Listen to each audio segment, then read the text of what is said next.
Now when it comes to the Kaaba, the main point that we try to communicate is the following.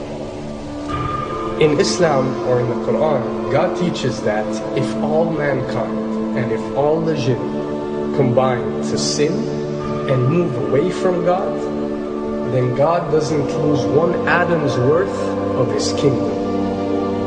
And if mankind and jinn combined to dedicate every second of their life to prayer and to worship of the one God, then God's kingdom doesn't gain one atom's worth as well. What does this philosophy teach you? It teaches you that God is not in need of you, or your practices, or your worships, or your prayers. You are in need of these practices and these worships. You are in need of God and not the other way around. If you can understand that philosophy, then you can appreciate prayers and what they are meant to do, which is basically enlighten you. So when dealing, for example, with the Kaaba, Muslims are required to go and perform Hajj one time in their life, and it's one of the 5 pillars of Islam. Growing up, most Muslims accept this, and most of them do it without questioning, and this is the essence of belief, and this is great. But at the same time, this doesn't mean that if you question or research, you're going to come back with negative or bad answers. The opposite is actually true. So when we started researching into the esoteric agendas and we started researching the elite, we found out how much certain type of practices and rituals can affect your lives. So when we went and placed this on Islam, we developed an even deeper respect for this religion and a far deeper respect for God and the Creator of us. So when you go to the Kaaba and you circle around it 7 times, the essence of this worship is not that you are worshipping a stone, or that you are worshipping a house, or that you are worshipping a Kaaba. The Kaaba is merely the focal point or the centerpiece that all Muslims have to unite and focus their energy and prayers towards in a practice that is actually worshipping God.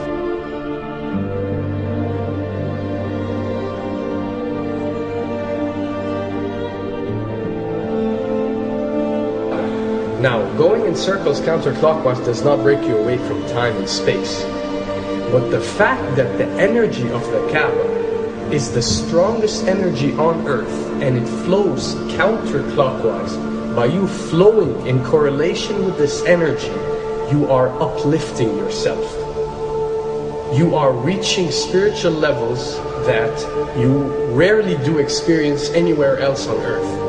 And the fact that you got to do it 7 times, and we are taught that there are 7 skies or 7 samawat or 7 spiritual planes, then one can discover that each circle breaks you through a spiritual plane spiritually, so you can reach the ultimate state of wisdom and spirituality. Does this mean that only Muslims can reach this level? Does this mean that if you're not Muslim you give up or you reject this information? Not at all. In essence, any one of you, regardless of what your faith is, if you are dedicating your worship and your journey to the one and only Creator and not anything created, then you are on a righteous path.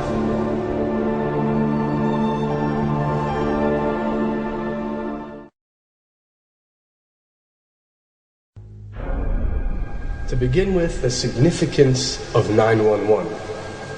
What you have to understand, and what we are trying to explain, is that when dealing with extra dimensions, or when dealing with beings from extra dimensions like jinn, for example, or when dealing with the Illuminati, or the elite, or people that follow a certain type of esoteric agendas, although me and you communicate through words and letters, they have chosen a different type of language. And this is a cross-boundary type of language. This is a language that goes across the boundaries, understood by all. And this is the language of numbers and shapes. And this is why whenever you do research about these groups, you'll find out that they practice something called sacred numerology and sacred geometry. What does this mean? It means that each number is given a meaning. Each shape is given a meaning. A meaning is communicated whenever a shape is presented or a number is presented by these specific groups. I'm not talking about random people or random groups. We're talking about specific groups that follow this type of agenda. When numbers are used, it signifies a certain type of meaning. When shapes are used, the same is followed. So, in their definition, in a numerological sense, 10 is the Alpha and the Omega, or the God. 11 is a step above God. 101 is a step above God. 911 or 911 is the skipping of God. It is the ultimate challenge. It is going from number 9, which has a specific meaning, to number 11 without going through 10. It's skipping God. So it's no coincidence that this event that we call 911 today took place on 911. It is the ultimate challenge. So now that we understood what 911 means, what other practice do we do that deals with 911? Calling a number whenever you are in an emergency. Now, creating an institution that helps people whenever they are in need of help and whenever they are experiencing an emergency is fine. There's nothing against it. There's no religion, there's no logical person on earth that will tell you this is wrong. But when you understand how sinister that these elite are and the way they work on a level that's way beyond what you think.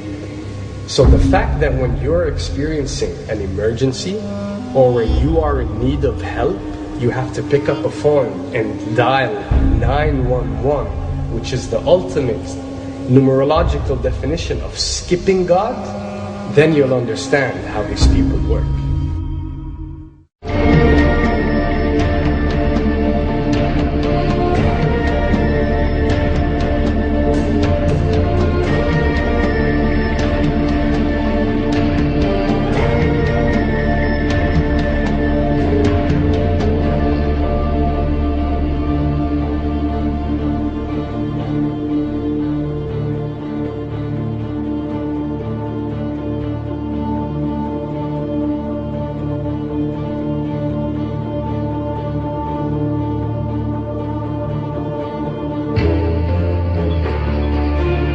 And when dealing with rituals, you would recognize that everything adds up. For something to be a ritual, everything has to be in place, everything has to be perfect.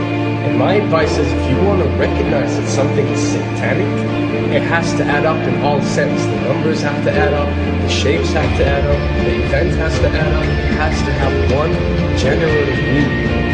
The pieces of the puzzle fit perfectly. That's when you recognize when something is ritualistic or satanic.